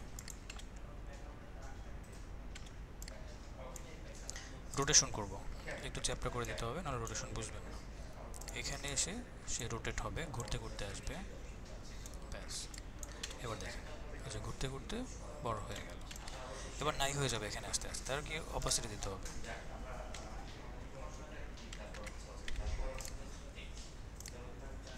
অপাসিটি ধরেন 0 করে দিলাম, ব্যাস ভ্যানিশ হয়ে গেল। তো দেখেন আমরা কিন্তু এখানে সবগুলো ব্যবহার করতে পারলাম একটা শেপের মধ্যে। তো এগুলো হচ্ছে বেসিক অ্যানিমেশন। এখন এই সেম অ্যানিমেশন আপনি চাইলে যে কোনো শেপের মধ্যে করতে পারেন। এর বাইরেও পেন টুল আছে, আপনি পেন টুলতে ড্র করতে পারেন কোনো শেপ, ওইটার মধ্যে অ্যানিমেশন অ্যাড করা যায়, আবার ভেক্টর ফাইল অ্যাড করা যায়, ওগুলো আরও পরে। আজকে প্রথম ক্লাস, ছোট্ট একটা প্রজেক্ট করবো আমরা।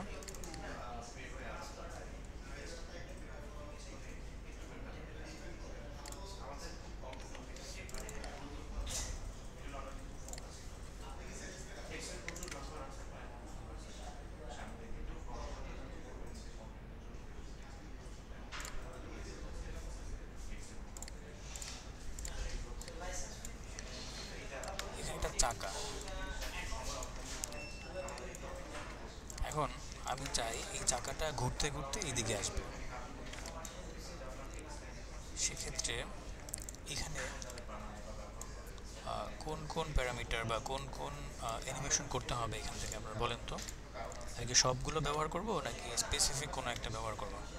এখানে বলেন কোনটা ব্যবহার করব। রোটেট অ্যান্ড পজিশন, সুন্দর, এই তো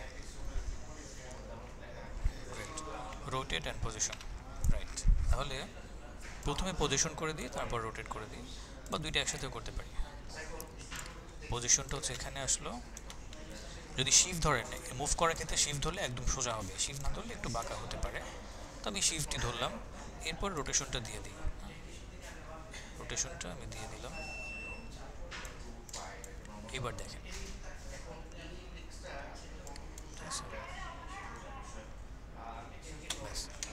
এখন এখানে একটা ব্যাপার আছে, স্পিড কন্ট্রোলটা। স্পিড কন্ট্রোল কীভাবে করে একটু আন্ডু করি, রোটেশনটা অফ করি, রোটেশন ছাড়া একটু বোঝাচ্ছি। পজিশন দিয়ে ধরেন আমি এটাকে 2 সেকেন্ড দিয়ে দিলাম পজিশনটা। দেখেন এটা এখান থেকে এখানে যাচ্ছে, একটু স্পিড বেশি মনে হচ্ছে আমার কাছে। এখন এই স্পিডটা কীভাবে কন্ট্রোল করা হয়, অনেক ওয়ে আছে, আরও অ্যাডভান্স, ওগুলো আরও পরে জানবো। তো বেসিক যে জিনিসটা ইনিশিয়াল সেটা হচ্ছে কি, দুইটা কি ফ্রেমের মাঝখানে যে ডিস্টেন্সটা, এটার উপরে অনেকটা বেস করে। যেমন যদি আমি স্পিডটা আরও কমাতে চাই, একটু স্লো করতে চাই, তাহলে এই ডিস্টেন্সটা বাড়াতে হবে, কি ফ্রেমগুলো মুভ করা যায়। যদি আমি এটাকে বাড়াই দিই তাহলে স্লো হয়ে যাবে, যদি এটাকে কমাই দিই তাহলে আরও ফাস্ট হয়ে যাবে। দেখেন অনেক ফাস্ট। যদি আরও কমাই দিই ডিস্টেন্স, এবার দেখেন একদম সুপার ফাস্ট। ঠিক আছে, যদি এটাকে কমাই দিই মানে সরি ডিস্টেন্স কমাই দিলে সুপার ফাস্ট বা অনেক ফাস্ট, আর ডিস্টেন্স বাড়াই দিলে স্লো হয়ে যাবে। আমি এটাকে 5 সেকেন্ড করে দিলাম, এখন একদম স্লোলি যাচ্ছে।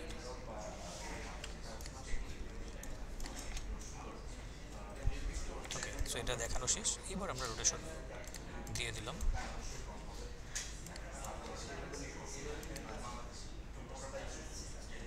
এই তো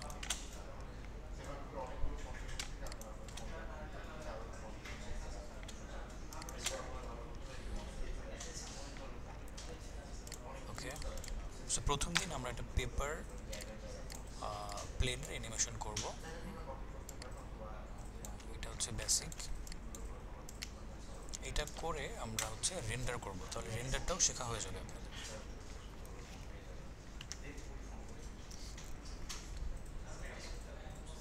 ওগুলো এখন না, ওগুলো পরে। তো এই প্লেনটাকে আমরা এখন অ্যানিমেশন করতে চাই। তাহলে এখানে যেহেতু এটাকে মুভ করাবো, প্রথমে আমাদের কী লাগবে, পজিশন। আচ্ছা এখানে খেয়াল করেন, এই যে প্যারামিটারগুলো আপনারা দেখলেন বা অপশনগুলো দেখলেন, এগুলো একটা শর্টকাট আছে। আপনাকে প্রত্যেকবার এখানে ট্রান্সফর্মে গিয়ে এগুলোকে ধরে ধরে আনতে হবে না, শর্টকাট ব্যবহার করে আপনারা প্রত্যেকবার অন করতে পারেন। সেটা হচ্ছে জাস্ট লেয়ারটাকে ধরবেন, এখন পজিশনের জন্য পি চাপতে হবে। দেখেন পি চাপলাম, পজিশন। এরপরে স্কেলের জন্য এস, রোটেশনের জন্য আর, অপোসিটির জন্য টি। ঠিক আছে, এখন ধরেন আপনার অপোসিটির সাথে রোটেশনটাও লাগবে, কিন্তু যদি আর চাপেন তাহলে অপোসিটি চলে যাবে, রোটেশন চলে আসবে। দুইটা একসাথে রাখতে হলে শিফট ধরে তারপরে অপোসিটি আনবেন অথবা রোটেশন নিয়ে আসবেন। দেখেন শিফট ধরলাম, অপোসিটি চলে আসবে, শিফট ধরে এস চাপবো, স্কেল চলে আসবে। শিফট ধরলে কী হবে, অ্যাড হবে। শিফট ছাড়া করলে শুধুমাত্র ইন্ডিভিজুয়াল অপশনটাই পাবে। আবার এখানে পজিশন লাগবে, আর কিছু লাগবে না, পজিশনটা অন করে দিলাম। এইবার আমি কি ফ্রেম অন করলাম, এবার আমি এটাকে মুভ করতে চাই। এখান থেকে এটা সরাইতে হবে, না হলে মুভ করবে না।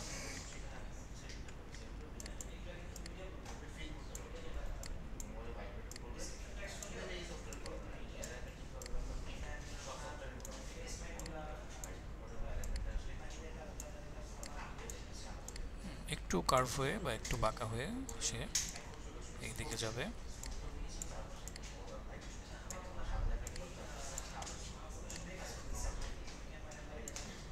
ঠিক আছে, এরকম একটা অ্যানিমেশন হবে।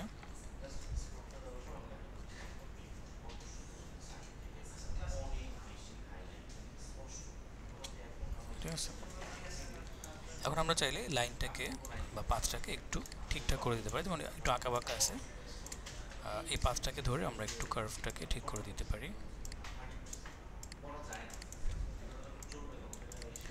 যারা গ্রাফিক্স পারেন তাদের জন্য এই পাথগুলো এডিট করা অনেক ইজি হয়ে যাবে, কারণ তারা পেন টুলে পাথ অ্যানিমেশন না, এই পাথ নিয়ে কাজ করছেন।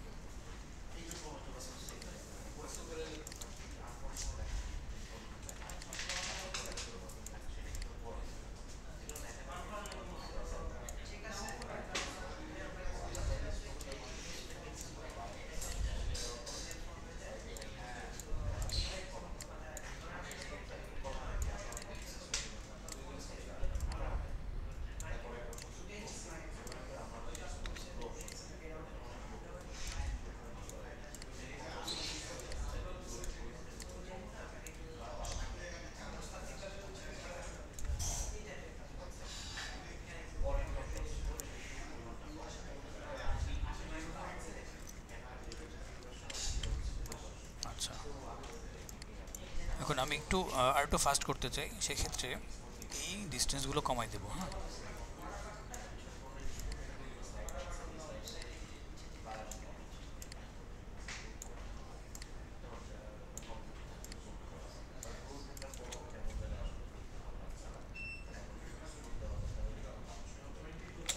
আচ্ছা, এবার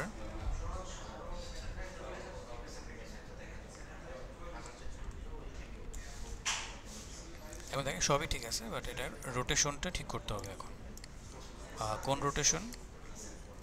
যখন এটা ঘুরতেছে তখন তার বডিটা কিন্তু একদিকে আছে, ডিরেকশন চেঞ্জ হচ্ছে না আর কি, বাট মুভমেন্ট চেঞ্জ হয়। মুভমেন্টের সাথে সাথে তার বডির যেই রোটেশন সেটা হতে হবে, বডিটাও ঘুরে যাবে।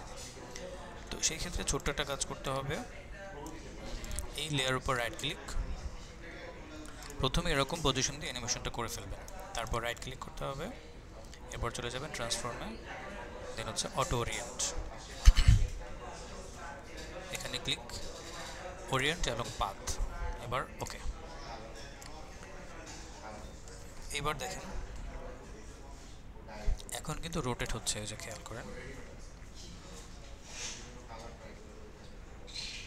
কিন্তু এখনো পারফেক্ট হয় নাই, প্লে করে বুঝতে পারবেন।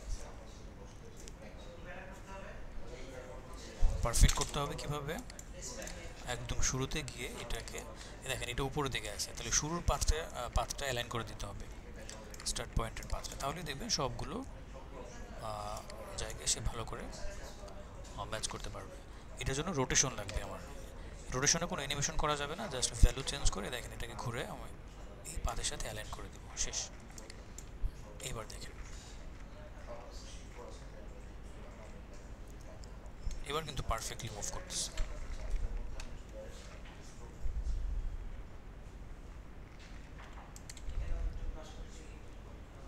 এখন আমরা এটার মধ্যে একটা ব্যাকগ্রাউন্ড ব্যবহার করতে পারি, এরকম একটা ব্যাকগ্রাউন্ড ইউজ করলাম, ওটা গুগল থেকে নেওয়া, আপনারা গুগল থেকে ব্যাকগ্রাউন্ডগুলো নিয়ে কাজ করতে পারেন। এখন এটাকে ফুল স্ক্রিন করবো কীভাবে বলেন তো? আমি চাই এক ক্লিকে পুরোটা ফ্রেম জুড়ে এটা হয়ে যাবে, বলেন স্মুথলি। এখন আরও ক্লাস করেন, প্রথম ক্লাসে তো এত কিছু দেখানো যাবে না। এটা কীভাবে করা যায়? রাইট ক্লিক, তারপর রাইট ক্লিকের পর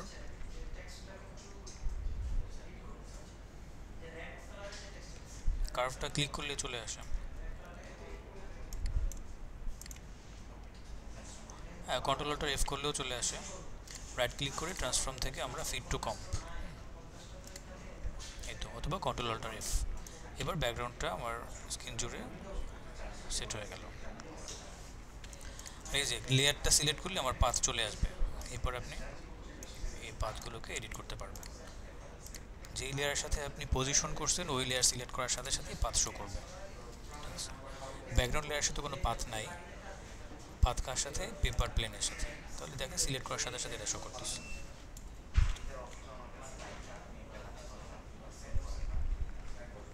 ওকে, তো আমার অ্যানিমেশন হচ্ছে এইটুকু। এখন আমি এটাকে রেন্ডার করব, 5 সেকেন্ডের মধ্যে রেন্ডার করব, কিন্তু আমার টাইম লেন্থ তো অনেক বড়, 16 সেকেন্ড। তো আমি এখান থেকে ম্যানুয়ালি 5 সেকেন্ড করে দিচ্ছি। এটা আরও একটা সলিউশন আছে, ওগুলো পরে জানবেন। এখান থেকে আমি 5 সেকেন্ড করে দিলাম, 5 সেকেন্ড, দেন ওকে। তাহলে 5 সেকেন্ডের অ্যানিমেশন। এবার রেন্ডার করব। রেন্ডারটা আমরা দুইভাবে করে দেখাবো। একটা রেন্ডার হচ্ছে আমরা আফটার ইফেক্ট দিয়ে করবো, আরেকটা হচ্ছে মিডিয়া এনকোডার থেকে। দুইটার মধ্যে পার্থক্য কী এবং অলওয়েজ আমরা কোনটা ব্যবহার করব সেটা দেখতে পারবেন তখন।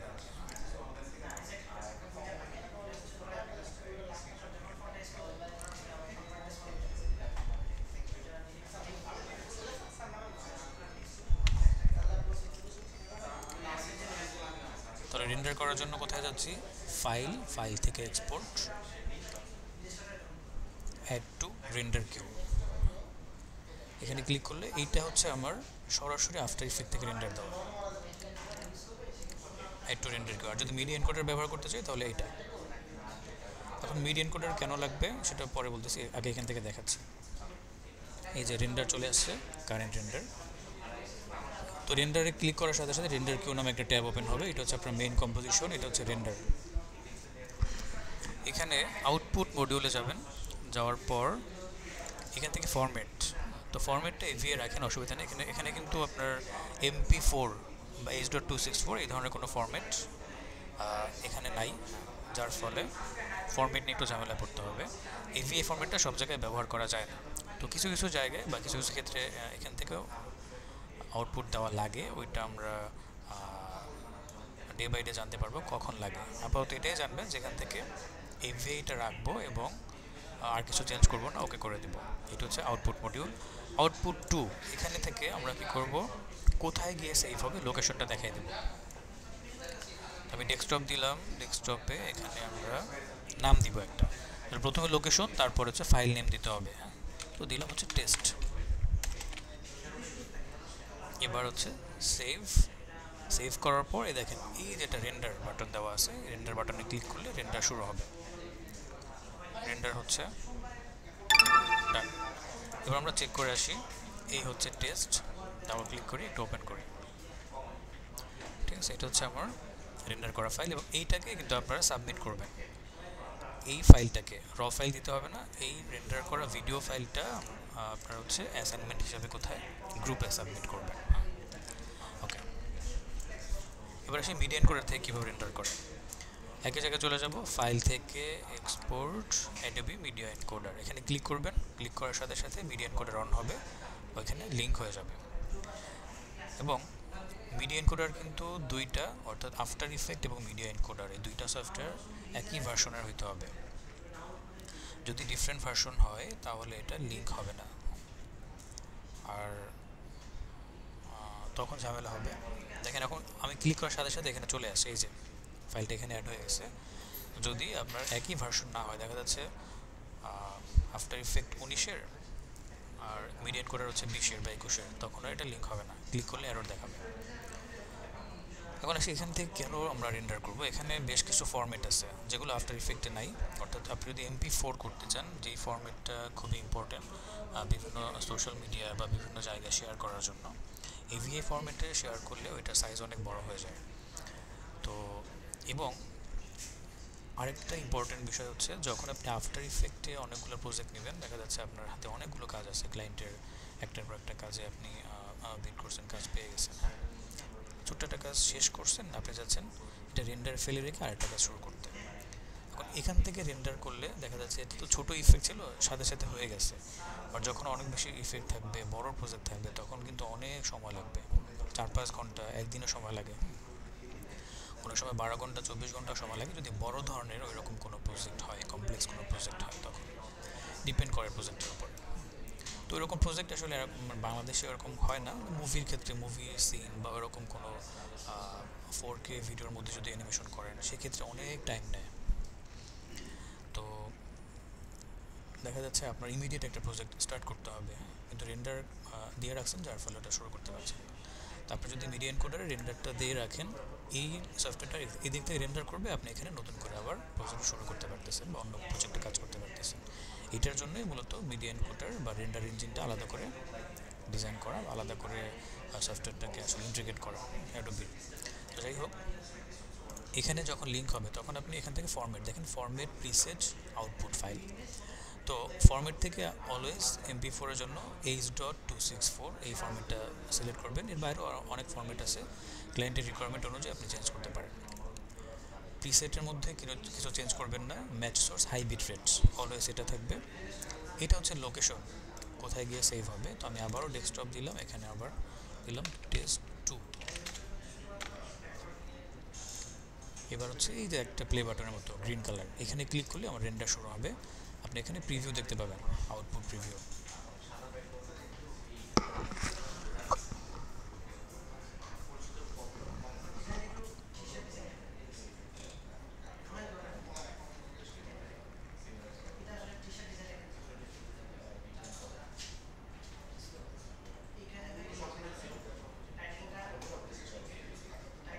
আচ্ছা, এত সময় লাগে না, এটা পিসিতে কোনো ইস্যু হয়েছে হয়তো, বা একটু আগে তো দেখলেন দু একবার একটু স্ক্রিন ক্র্যাশ করলো, এজন্য একটু সময় নিচ্ছে। তো এটা লিঙ্ক হয়ে যাবে, তারপর এখানে শুরু হবে। আপনাদের পিসিতে এত সময় নেবে না, দেখবেন খুব দ্রুত চলে আসতেছে। তো এটা হতে থাক, আমরা একটু দেখে আসি। তো এটার সাইজটা একটু দেখেন, এটা হচ্ছে আমার 5 সেকেন্ডের একটা ভিডিও। দেখেন 889 মেগাবাইট, 5 সেকেন্ডের একটা অ্যানিমেশন। এটা 1 জিবির উপরেও হয় মাঝে মাঝে, ঠিক আছে। আর এখান থেকে যেটা করব দেখবেন যে ওইটা খুব ছোট একটা ভিডিও হয়ে গেছে, এটা প্রবলেম হচ্ছে। আচ্ছা, আমি স্টপ করে আবার দিচ্ছি এটা।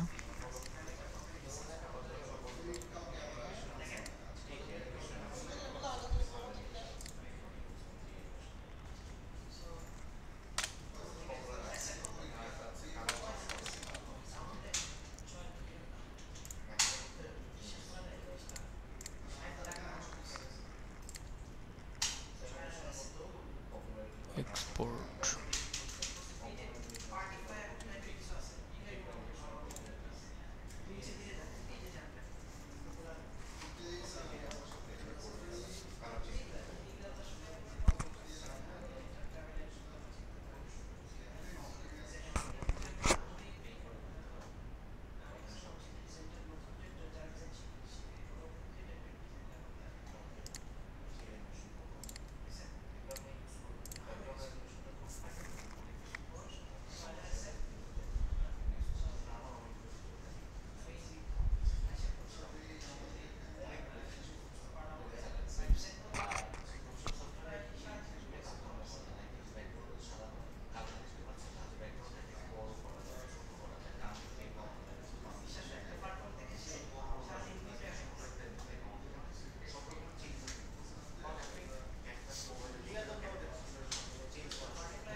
সেটাকে সেভ করি।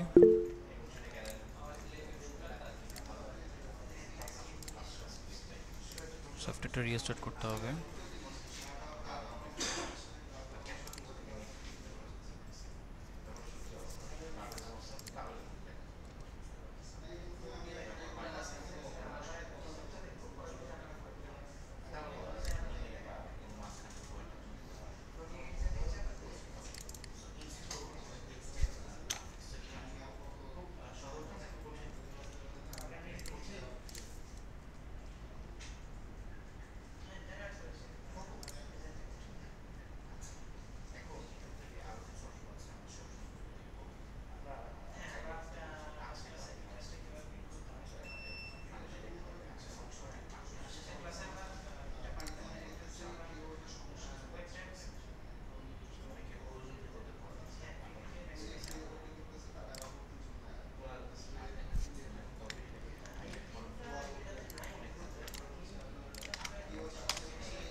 মিডিয়া এনকোডার একটু প্রবলেম হচ্ছে।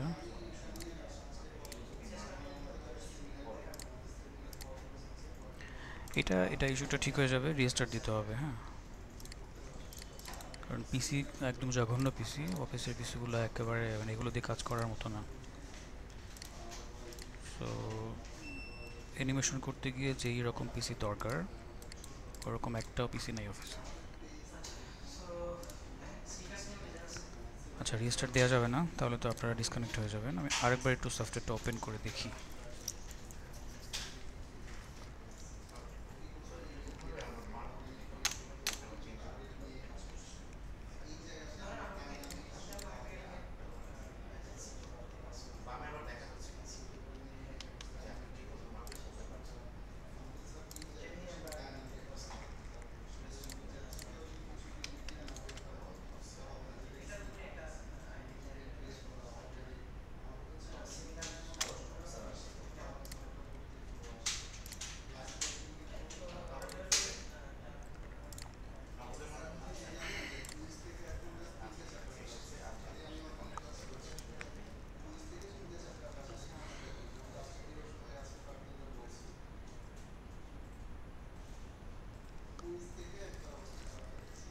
যে এবার চলে আসছে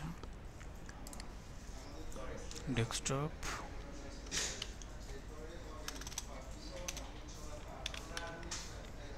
আচ্ছা, কম 2 দিলাম।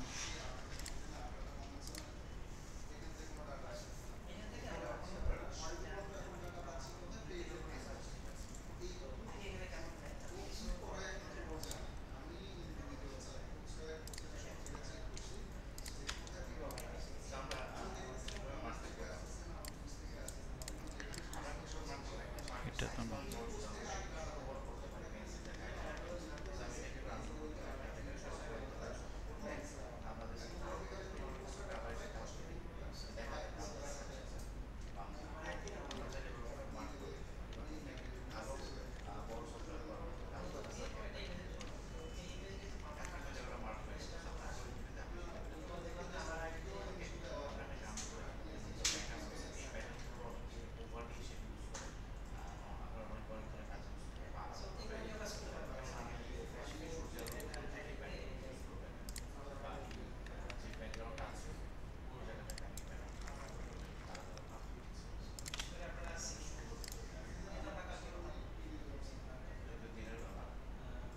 আচ্ছা, এটার ফোল্ডারের ভিতরে চলে গেছে।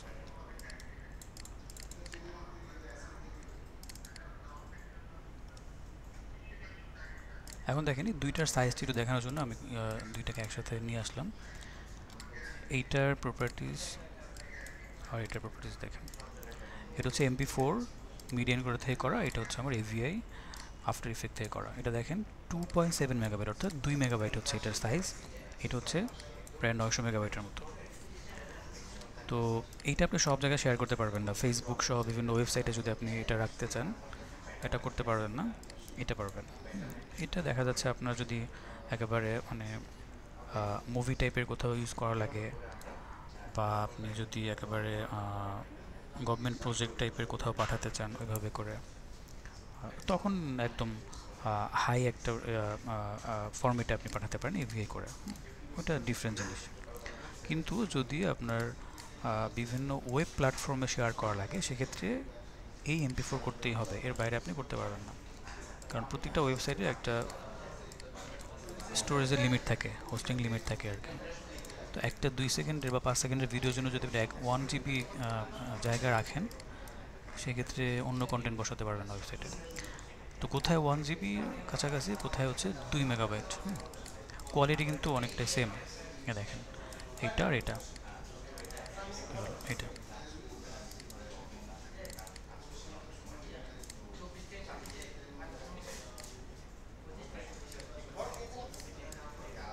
ঠিক আছে, আহামরি কোনো চেঞ্জ নাই।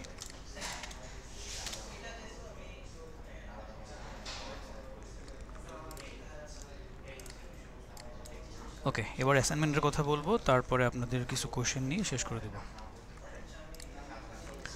তাহলে আগামী ক্লাসের অ্যাসাইনমেন্ট হচ্ছে এইরকম ছোট্ট একটা প্রজেক্ট করবেন। কেউ অ্যাডভান্স কোনো কাজ করবেন না, কারণ অনেকে রিপিট করতেছেন, একই কোর্স দ্বিতীয়বার রিপিট করতেছেন। যারা আছেন তারা এগুলোই করতে হবে, এর বাইরে এমন কিছু করবেন না যেটা অন্যরা পারে না, ঠিক আছে? ওকে, আর সাবমিট করবেন কিভাবে? ফেসবুক গ্রুপে গিয়ে আপনার নিজের নাম লিখবেন, তারপর হচ্ছে ব্যাচ নাম্বার এবং কোর্সের মেন্টর নেম, এরপর অ্যাসাইনমেন্ট নেম, তারপর হচ্ছে ওইটা আপলোড করে সাবমিট করে দেবেন, যেভাবে আপনারা ফেসবুকে পোস্ট করেন। ওকে,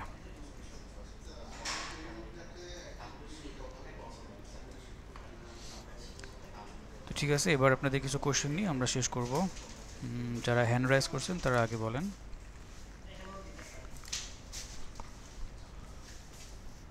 অ্যারেনের সাথে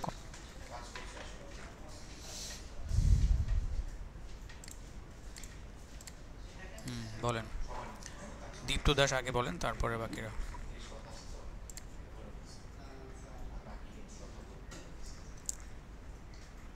আচ্ছা, এটা বলেন সালমান।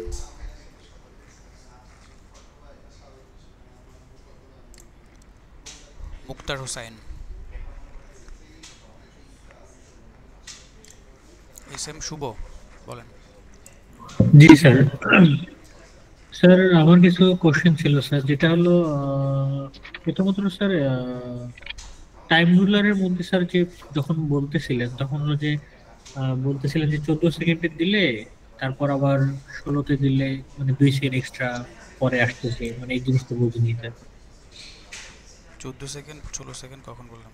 আমার কোশ্চেন বুঝি না আপনারটা, আবার বলেন তো। মানে আমি স্যার ওই জিনিসটা বুঝিনি, এই জন্যই আর কি যে কোশ্চেনটা বুঝাইতে পারতেছি না, যে যখন শুরু করলেন যে টাইম রুলারটা দিয়ে তখন বললেন ওইটা যে জাস্ট ডিউরেশনটা, আপনি কতটুকু অ্যানিমেশন করবেন, আপনার সময় কতটুকু, অর্থাৎ আপনি 30 সেকেন্ডের করবেন নাকি 2 সেকেন্ড অ্যানিমেশন করবেন, ওইটার কথা বলছি। ওইটা টাইমটা এখানে লিখে দিলেই হবে, আর কিছু না। আরেকটা জিনিস স্যার, সেটা হলো যে পজিশনের ক্ষেত্রে স্যার, পজিশন যখন স্যার একটা মানে যখন ওই সার্কেলটা টেনে নিয়ে গেলাম যে শেষ পর্যন্ত একটা পজিশন কমপ্লিট হলো, মানে অ্যাঙ্কর পয়েন্টের সাইডে নিচে ওই টাইমগুলো ওখানে পেলাম, তাহলে স্যার আরেকটা যখন অ্যাড করব তখন কি জাস্ট মাউস দিয়ে টেনে সারা স্যার আমি মানে কিভাবে আর কি যে আরেকটা মানে এক্সট্রা অ্যাড করব আর কি, যে মাউস দিয়ে টেনে নিলে হবে এখানে। এই যে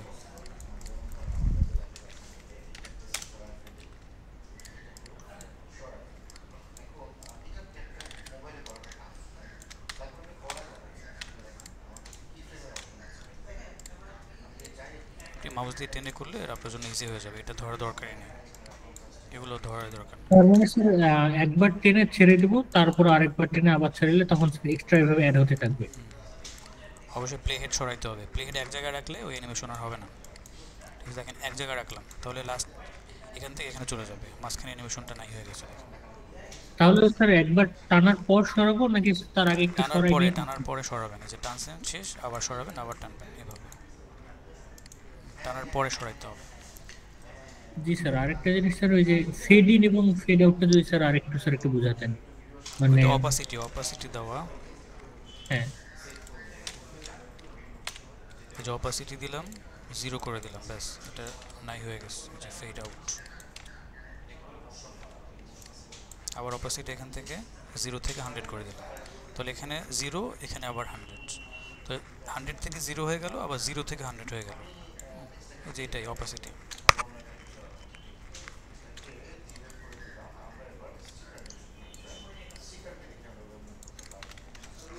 আরেকটা জিনিস স্যার, সেটা হলো যে আমরা যদি এভাবে যদি 4-5টা অ্যাড করার পর মানে কখনো স্যার যদি স্যার আমাদের ভুল হয়ে যায়, তখন স্যার মানে কন্ট্রোল জেড করে আনডু করতেছি, বাট মাঝে মাঝে স্যার মানে এত এক্সট্রা হয়ে গেছে মাঝখানে ভুল করছি, তখন স্যার কিভাবে আসলে বিষয়টা তখন এটাকে ধরবেন, এই প্লে হেডটা এটা সোজা নিয়ে যেতে হবে, তখন আপনি এখান থেকে আবার চেঞ্জ করতে পারেন। দেখেন চেঞ্জ হচ্ছে, ধরেন আমি এখানে 50% বা 22% রাখলাম, এখন আর 0 হবে না, 22-তে যাবে। সো যে কোনো কি ফ্রেম যদি অ্যানিমেশনটা কারেকশন করতে চান তাহলে ওইটা সোজা প্লে হেড রাখবেন এবং ওইটা সিলেক্ট করবেন, তারপরে চেঞ্জ করবেন, এখানে ভ্যালু চেঞ্জ করবেন, তাহলেই হয়ে যাবে।